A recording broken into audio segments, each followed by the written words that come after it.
저에겐 그 어떤 드라마보다 심한 복수를 성공한 사연이 있는데요. 제가 생각해도 엄청나게 독한 여자라는 생각이 들 정도랍니다.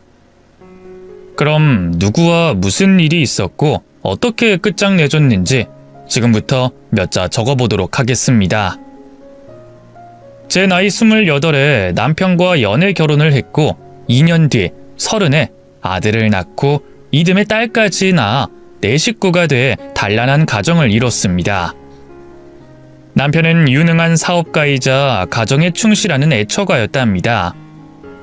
그래서 저는 마음 편히 가정에서 열심히 식구들을 뒷바라지하는 가정주부로만 지내게 됐습니다. 세월이 흐르며 남편과 저는 권태기도 겪고 냉정과 싸움도 여러 번 겪었어요. 이런 일은 여러 부부에게나 일어나는 것이었고 시간이 흐르며 자연스럽게 지나가는 것 같았습니다. 그런 시간이 있어 더 돈독해진 것 같기도 합니다. 세월이 조금 더 흘러 아들과 딸이 대학에 들어가게 되며 자취를 하게 돼 남편과 단둘이 지내게 됐어요. 그이는 변함없이 사업체를 잘 운영하는 수장이자 집안에서는 다정한 가장이었죠. 요즘은 100세 시대라고 하니 지천명의 나이를 먹었으니 살아온 만큼을 남편과 행복하게 살면 더할 나위 없겠구나 싶었답니다. 하지만 그건 모두 제 바람일 뿐이었습니다. 남편은 저 모르게 허튼 짓을 하며 살고 있더군요. 어느 날 동창들과 시내에서 모임을 하고 밤 9시경에 택시를 잡으려고 도로가에 나왔는데 그이가 어떤 젊은 여자의 어깨에 손을 올린 채 나란히 걸어가고 있더라고요. 뒷모습만 보고 남편인 걸 판단하긴 섣부르다 판단한 저는 두 사람의 뒤를 따라 걸었습니다. 인도를 걷던 두 남녀는 곧 골목으로 들어섰고 저는 놓치지 않으려고 걸음을 빨리 움직여 뒤를 쫓아갔죠. 그리고 곧 두 사람은 무인텔 입구로 들어가더군요. 저는 두 눈으로 현장을 확인하기 전까진 아무것도 믿지 않기로 하고 객실로 들어가는 남편과 상간녀를 끝까지 뒤따라갔답니다. 이윽고 객실 안으로 들어가는 두 사람을 확인하고 10분 뒤에 노크를 했습니다. 모텔 관리자라고 말하며 잠시 확인할 게 있으니 문을 잠시 열어달라고 했죠. 잠시 후 남편의 투덜거리는 목소리가 들리며 문이 열렸고 샤워를 하고 가운만 입고 있는 걸 확인했답니다. 그이는 제 얼굴을 보고 하얗게 질렸더군요. 여보, 당신이 어떻게 여길... 여보, 내가 설명할게. 흥분하지 말고 내 말을... 저리 비켜. 현장을 걸렸는데 무슨 할 말이 있다는 거야? 어디 얼마나 어리고 예쁜 여자랑 왔는지 구경이나 해보자. 저는 신발을 신은 채 침실로 다가갔는데 상간녀가 핸드폰을 하며 아무렇지 않게 저를 올려다보더군요. 아줌마 누구? 오빠 마누라인가? 얼굴 보니 화가 많이 났나 보네. 뭐라고? 야, 넌 남의 남편이랑 바람 피우다 걸려놓고 태평하게 자빠져서 핸드폰만 들여다보고 있는 거니? 아줌마, 간통 없어진 지가 언젠데 아직도 바람이라는 단어를 써? 우린 사랑하는 중이라고. 법적으로 죄를 지은 건 아줌마야.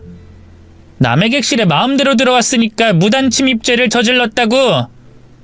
그러니까 조용히 꺼져. 우린 아직 해야 할 게 남아서 말이야. 상간녀가 혓바닥을 멋대로 놀리길래 곧바로 싸대기를 내려쳤습니다. 그리고 침대 위로 번쩍 뛰어 올라가 구둣발로 사정없이 밟아줬답니다. 이윽고 상간녀 주둥이는 조용해졌고 잘못했다는 말이 절로 나오더군요. 이에 저는 타깃을 남편으로 바꿔서 구둣발로 주요 부위를 세게 걷어찼습니다. 여보, 그만. 내가 잘못했어. 변명하지 않을게. 내가 실수했어. 미안. 실수? 난 바람을 실수라고 생각하네. 다른 여자와 모텔방에 오는 건 실수가 아니라 선택이라고. 됐어. 가정 파탄 각오했으니까 이런 짓 버렸겠지. 이제 어떻게 될지 대충 감이 잡히겠지. 집으로 들어오지 말고 여기서 실컷 즐기고 다른 데 가서 지내. 지금 사진 다 찍었으니까 불륜 증거는 충분할 것 같아. 이혼 소장은 당신 회사로 보낼게. 그럼 난 이만 갈 테니까 실컷 즐겨봐, 이 개자식아. 모텔방에서 벗어나려고 걸어나가는데 남편이 제 한쪽 발목을 두 손으로 잡더니 울먹이더군요. 여보, 미안해. 내가 잘못했어. 당신과 잠자리가 뜸한 지 좀 됐잖아. 그래서 나도 모르게 이런 짓 저지른 거야. 그런데 여보, 나 이번이 처음이야. 정말이라고. 저 여자는 그냥 몇 번 만나고 헤어질 생각이었어. 다신 바람 피우지 않기로 다짐했었다고. 지금 당신 굉장히 웃겨. 이미 바람은 피워놓고 다신 이러지 않겠다 다짐했다고? 미친. 더러운 손 치우지? 발로 짓밟기 전에? 제가 구둣발을 들어 올리자 남편이 두 손을 휙 하고 치우더군요. 그리곤 두 손을 싹싹 비는데 용서해주고 싶은 마음이 쥐똥만큼도 생기지 않았답니다. 그래서 발로 한 대 걷어차고 모텔방을 나와버렸어요. 그리고 집으로 들어왔더니 1시간 만에 남편이 초인종을 누르더군요. 제가 비밀번호를 바꿔서 스스로 문을 열고 들어오지 못했답니다. 문 밖에서 용서를 비는 목소리가 들려오자 이혼 소장을 보낼 테니 법정에서 보자고 으르렁거렸어요. 그이는 울먹이는 목소리로 한참을 애원하다가 조용해지더라고요. 소용없다는 걸 알고 회사나 다른 곳으로 돌아간 것 같았죠. 그런데 다음날 아침 집안에 쓰레기를 버리러 나가려고 현관문을 열었더니 그이가 무릎 꿇은 자세로 꾸벅꾸벅 졸고 있더군요. 그래서 전 다시 현관문을 닫으려고 했는데 잠에서 깬 남편이 다급하게 문 사이로 손을 집어넣었답니다. 여보, 잠깐만. 내 얘기를 좀 들어줘. 당신이랑 할 이야기 없어. 집 앞에서 이런 식으로 죽치고 있는다고 해서 용서가 될 일이 아니란 말이야. 여보, 내가 이렇게 빌게. 제발 한 번만 용서해줘. 다시는 눈 돌리지 않을게. 당신이 어제 모텔방에 들어가는 걸 보니까 알겠더라. 한두 번 해본 솜씨가 아니라는 걸. 나 몰래 바람을 아주 많이 피운 것 같더라고. 여하튼 당신은 이미 신뢰를 잃었으니까 그만 꺼져줄래? 계속 거기서 그러고 있으면 경찰이라도 부르는 수밖에 없어. 남편은 경찰이라는 말을 듣자 현관문 사이로 집어넣은 손을 빼더군요. 그리고 아파트 복도를 걸어 나가는 소리가 들렸답니다. 그렇게 남편을 쫓아내고 변호사 사무실을 찾아가 이혼 소장을 접수하고 집으로 돌아왔는데 거실에 아들, 딸과 남편이 나란히 앉아있더군요. 그이가 애들이 집에 오는 걸 알고 따라서 들어온 모양이었습니다. 남편은 제 얼굴을 보자 다시 무릎을 꿇고 빌었습니다. 여보, 내가 아이들한테 다 말했어. 애비가 바람 피워서 엄마한테 상처 줬다고 말이야. 여보, 이 자리에서 사과할게. 당신한테 못할 짓 한 거 용서받기 힘들겠지만 살면서 갚아가도록 할게. 자식들은 제가 이혼하고 싶으면 얼마든지 그렇게 하라고 했어요. 아이들도 남편에게 크게 상처를 받고 실망했는지 그 일을 노려보고 있더라고요. 그래서 일단 남편을 내보내려고 이혼을 할지 말지 생각을 더 해보겠다고 일러주고 일으켜 세웠습니다. 당신이 한 짓이 너무 괘씸해서 쉽게 마음이 돌아서지 않는 것 같아. 그러니까 시간을 좀 줘. 내가 마음 정리가 되면 연락할게. 그럼 우리 이혼하지 않을 수도 있다는 거네? 알았어, 여보. 그럼 기다릴게. 당신이 날 용서만 해준다면 얼마든지 기다릴 수 있어. 알았으니까 그만 나가봐. 당분간 당신 얼굴 보고 싶지 않다고. 그이에게 용서해줄지도 모른다는 희망 고문을 하며 내보내려고 했어요. 그런데 그 순간 초인종이 울리더군요. 무인텔에서 저에게 처맞았던 상간녀였습니다. 일이 황당하게 돌아가고 있는 것 같았지만 일단 문을 열어줬어요. 왜 저희 집에 찾아왔는지 궁금했으니까요. 상간녀는 현관문이 열리자마자 사진 여러 장을 던졌습니다. 자기야, 나 임신했어. 초음파 사진들 보이지? 그리고 임신 날짜까지 다 적혀있어. 당신 애가 확실하다는 거야. 뭐? 임신? 야, 너 불임이라고 했잖아. 그래서 나한테 걱정하지 말라고 했었잖아. 내가 그랬었나? 아무튼 난 임신했어. 확인하고 싶으면 나랑 산부인과 같이 가면 돼. 너 뭐야? 나한테 원하는 게 뭐야? 몰라서 물어? 합의금 주든지 나를 데리고 살든지 두 가지 중에 하나 골라봐. 제 자식들까지 있는데 이게 다 뭐하는 짓인지 모르겠더군요. 그 순간 무조건 이혼해야겠다는 결심이 서서 남편에게 소리쳤습니다. 이 더러운 자식아, 이래놓고 나랑 계속 같이 살 생각이었냐? 당장 꺼져. 상간녀랑 애새끼를 낳고 살든 돈을 줘서 합의를 하든 나랑 내 자식들과 상관없으니까 나가서 해결해. 제 말을 듣고도 남편이 가만히 서 있자 아들 녀석이 그이와 상간녀를 현관 밖으로 밀어내며 꺼지라고 악을 썼답니다. 그리곤 이혼 소송이 진행돼 법원 앞에서 남편을 만나게 됐는데 또다시 무릎을 꿇고 사정하더군요. 여보, 나 그 여자 해결했어. 합의금 주고 끝냈다고. 그러니까 법원에는 들어가지 말자. 여기서 그냥 집으로 돌아가면 아무 일 없이 지낼 수 있어. 이 인간은 낯짝이 얼마나 두꺼운 거야. 야, 내가 죽으면 죽었지 너 같은 놈이랑 한 집에서 못 살아. 구차하게 이딴 짓 하지 말고 법원 가서 깨끗하게 끝내. 그렇게 남편은 저에게 용서받지 못하고 법정에서 재산의 절반을 위자료로 주고 이혼하라는 판결을 들었습니다. 그이는 판결 후 아무런 말도 하지 않고 조용히 떠났어요. 그래서 저는 위자료로 아파트를 마련해서 홀로서기에 들어갔죠. 아들, 딸은 자취 중인데다 대학 졸업 후에도 각자 살아가겠다고 해서 크지 않은 집을 얻었답니다. 그런데 이혼한 전 남편이 어떻게 알았는지 제 집 앞에 찾아왔어요. 아직 저와 헤어지는 걸 받아들이지 못하겠다며 다시 시작할 수 없냐는 개똥 같은 말을 하더라고요. 당연히 저는 불가능한 일이니 제 앞에 얼씬도 하지 말라고 경고했습니다. 그렇게 2개월의 시간을 홀로 보냈더니 뭔가 도전해보고 싶더라고요. 그전엔 전 남편이 벌어다주는 돈으로 살림하고 내조하면서 살았는데 이젠 혼자가 됐으니 뭐라도 시작해야 할 것 같았습니다.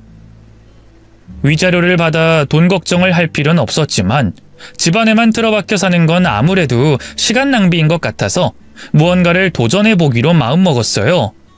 인터넷에 국비로 교육해주는 게 뭐가 있는지 찾아보다가 요양보호사 과정을 보게 됐습니다. 6개월간의 교육을 받고 시험에 통과하면 자격증도 생기고 일도 할 수 있다는 말에 고민하지 않고 바로 교육 신청을 했답니다. 그래서 6개월간 성실하게 열심히 공부해서 요양보호 자격증을 따게 됐고 간병인으로 일을 시작할 수 있었습니다. 처음 취직한 곳은 요양원이었는데 제가 맡은 환자들이 모두 치매 노인이었어요. 그래서 머리채를 잡히기도 하고 따귀도 맞아가면서 일했습니다. 그분들이 제정신이 아니니 이해하고 일했는데 6개월 동안 스트레스가 너무 심해서 머리카락이 저절로 빠지더라고요. 그래서 치매 환자는 경력과 노하우가 쌓이면 다시 해보기로 결심하고 제가 일하던 병원을 그만뒀습니다. 요양보호사의 일자리는 많이 있었으니 다른 곳으로 갈 계획이었죠. 그래서 인터넷을 켜고 요양원 자리를 알아보는데 개인 간병인을 고용한다는 글을 보게 됐습니다. 팔순의 여사님이셨고 교통사고를 당해 대학병원에서 입원 중인데 자식들에게 폐를 끼치고 싶지 않아 사람을 고용한다고 하더라고요. 이에 바로 전화를 걸어서 제가 해보겠다고 말씀드렸답니다. 여사님은 제가 치매 노인을 돌본 경험을 듣고는 바로 출근하라고 일러줬습니다. 이튿날 병원으로 출근했는데 여사님이 입원한 병실은 VIP 개인 병실이었어요. 하루 입원비가 수백만 원이라고 하더군요. 어찌됐든 여사님을 처음 보고 정중하게 인사를 드리고 간단히 제 소개를 했습니다. 그러자 여사님은 앞으로 입원해 있을 기간 동안 잘 지내보자고 하시더군요. 반가워, 창숙씨. 내가 반말해도 되지? 네, 여사님, 당연히 되죠. 앞으로 여사님 손과 발이 되어 잘 모시겠습니다. 아이고, 싹싹한 분이 오셨네. 그럼 잘 부탁하네. 저는 인사를 나누자마자 여사님의 머리부터 감겨드렸어요. 사흘간 머리를 못 감아서 가려운 걸 참았다며 제가 오기만을 목 빼고 기다리셨답니다. 그래서 미용실 서비스만큼 시원하게 머리를 감겨드리고 몸도 구석구석 잘 닦아드렸어요. 또 식사와 간식도 잘 챙겨드렸네요. 일주일이 지나자 여사님과 저는 많이 친해져서 친구처럼 수다를 떨었답니다. 여사님이 재력은 있는 것 같았는데 친구나 자식들이 없는 건지 아무도 문병 오질 않아 제가 유일한 말동무였어요. 창숙씨, 나 엊그제 할머니 됐잖아. 우리 며느라기가 딸을 출산했대. 아유, 그 소식 듣고 어찌나 기쁘던지. 잠이 오질 않더라고. 아, 며느님이 아이를 낳으러 가서 자녀분이 여사님을 찾아오지 못한 거군요. 응. 왜? 내가 자식 하나 없는 노인네인 줄 알았나? 사실은 그렇게 생각했어요. 아무도 문병 오지 않아서 사연이 있나 싶었죠. 아유, 그런데 다행히 손녀가 생겨서 그랬다니 천만 다행이네요. 여사님, 할머니 되신 거 축하드려요. 그래, 고맙네. 며느리가 몸조리 끝나면 손녀 데리고 올 거야. 창숙씨도 내 손녀 보면 한번 안아줘. 아유, 그럼요. 당연히 그래야죠. 여사님 닮았으면 손녀가 엄청 미인이겠어요. 그 사진으로 봤는데 내 아들 쏙 빼닮아서 예뻐 죽겠더라고. 아이고, 노인네가 주책을 떨었네. 이해해줘, 창숙씨. 당연히 이해하죠. 저도 자식 낳아봤으니 그 마음을 왜 모르겠어요. 그렇게 좋은 분위기 속에서 여사님을 간병하며 일주일의 시간을 보냈습니다. 그러자 여사님이 기다리던 손녀가 아드님 품에 안겨 도착했어요. 처음 손녀를 안은 여사님은 감격의 눈물을 흘리셨습니다. 아이고, 어머, 어떡해. 아유, 너무 작고 예뻐.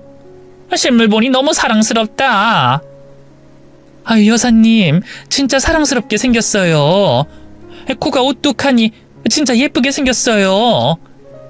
자네가 보기에도 그렇지?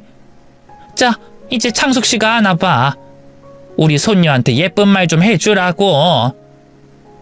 저는 여사님의 손녀를 품에 안고 얼굴을 내려다봤어요. 그런데 희한하게 어디서 많이 본 듯한 얼굴이라는 생각이 들었습니다. 다시 여사님 품에 손녀를 안겨드리고 뒤로 한 걸음 물러나 여사님과 아들, 손녀가 함께하는 모습을 지그시 바라봤답니다. 저도 나중에 자식들이 시집장가를 가게 되면 이런 장면이 찾아오겠구나 하고 예쁜 시선으로 바라봤죠. 이윽고 병실 문을 열고 여사님의 며느리가 들어오자 저는 급하게 고개를 돌렸답니다. 제가 아는 사람이었거든요. 저는 고개를 숙인 채 며느리의 눈을 피해 병실 밖으로 나갔어요. 그리고 대화를 들어보니 여사님 손녀가 친손녀가 아니라는 걸 감지할 수 있었습니다. 며느라, 애썼다. 네가 과속해서 시집 온다고 했을 때 언짢게 생각했던 거 사과하마. 오늘 내 손녀 안아보니 네가 과속한 게 아주 잘한 일이라는 걸 알겠더구나. 어머님, 전 괜찮아요. 다 이해하고 넘어간 일이라고요. 물론 조금 섭섭한 순간이 있지만 어머님이 절 반대하신 건 충분히 납득이 됐다고요. 아유, 네가 그렇게 생각하고 있다니 다행이구나. 네가 작년 겨울에 처음 우리 손녀 초음파 사진 줬을 땐 아무 생각이 없었는데 오늘 이렇게 안아보니 네가 임신한 게 얼마나 잘한 일인지 알게 됐어. 며느라, 앞으로 이 시애미가 해달라는 건 다 해주마. 어머, 정말요? 그럼 저 애기랑 타고 다닐 붕붕이 좀 사주세요. 언제까지 택시 타고 다닐 수 없으니 안전하고 튼튼한 외제차 한 대만 뽑아주세요. 오냐, 좋다. 당연히 사줘야지. 내 며느리가 이렇게 사랑스럽고 예쁜 손녀를 낳았는데 못해줄 게 뭐가 있겠냐? 여사님은 입가에 미소가 마르지 않고 오랜 시간을 기뻐했습니다. 그러다 곧 아들 내외가 손녀를 안고 병실을 떠나자 저는 이 행복을 모두 깨버리기로 결심했답니다. 조금 전 봤던 여사님의 며느리가 제 전남편의 상간녀였으니까요. 병실 안으로 들어갔더니 여사님이 여전히 호호 웃고 계셨는데 제가 찬물 끼얹는 말을 시작했습니다. 여사님, 며느님이 굉장히 미인이네요. 아드님하고는 언제 만났대요? 우리 며느리가 한미모하지? 그 아들내미하고는 작년 12월에 만났어. 둘이 사귄 지 며칠 만에 과속하는 바람에 어쩔 수 없이 결혼시켰지. 아, 그럼 확실하겠네요. 여사님 손녀는 친손녀가 아닌 것 같아요. 뭐? 아니 창숙씨, 그게 무슨 말이야? 여사님, 제가 여사님 며느리 잘 알거든요. 작년 겨울에 제 이혼한 전 남편하고 바람 피운 여자예요. 뭐? 아니 자네가 말했던 그 무인텔에서 바람난 년? 자네 집으로 쳐들어와서 초음파 사진 던졌다는 그 년? 아니 창숙씨, 사람 잘못 본 거 아닌가? 여사님, 그 여자가 여사님 며느리 맞아요. 제가 그 얼굴을 어떻게 잊겠어요. 그리고 아까 여사님 손녀 안았을 때 어디서 많이 본 것 같은 기분이 들더라고요. 손녀가 제 전 남편이랑 닮았네요. 자네 그 말에 책임질 수 있어? 내 며느리가 자네 전 남편의 상간녀인데다 다른 놈 자식을 낳았다는 건 말이야. 여사님, 여기 병원에 유전자 센터 있는 거 아시죠? 할머니와 손녀는 유전자를 확인할 수 있어요. 굳이 아드님이랑 손녀를 검사할 필요가 없다고요. 머리카락만 있으면 알아볼 수 있는데 제가 손녀 머리카락 찾아놨습니다. 다행히 떨어진 애기 머리카락이 제 눈에 보이더라고요. 이걸로 제 말이 참말인지 거짓인진 직접 확인해 보세요. 그러자 여사님은 한참 동안 멍하니 앉아 있었습니다. 그러다 곧 저에게 휠체어를 준비해달라고 하더군요. 같이 유전자 센터로 가서 검사 의뢰를 해보자면서 말이죠. 그래서 여사님을 모시고 유전자 검사 센터로 가서 손녀의 머리카락과 여사님의 머리카락을 뽑아 의뢰했습니다. 그렇게 며칠의 시간을 보내고 결과가 나왔는데 역시나 제가 확신했던 대로 여사님의 손녀는 친손녀가 아니었습니다. 이에 분노한 여사님은 상간녀인 며느리를 불러들였습니다. 1시간 뒤 상간녀가 도착했을 때 저는 병실 안에 있는 화장실에 몸을 감추고 있었답니다. 상간녀는 다행히 아기를 데려오지 않았어요. 끝장내주기 딱 좋은 순간이었죠.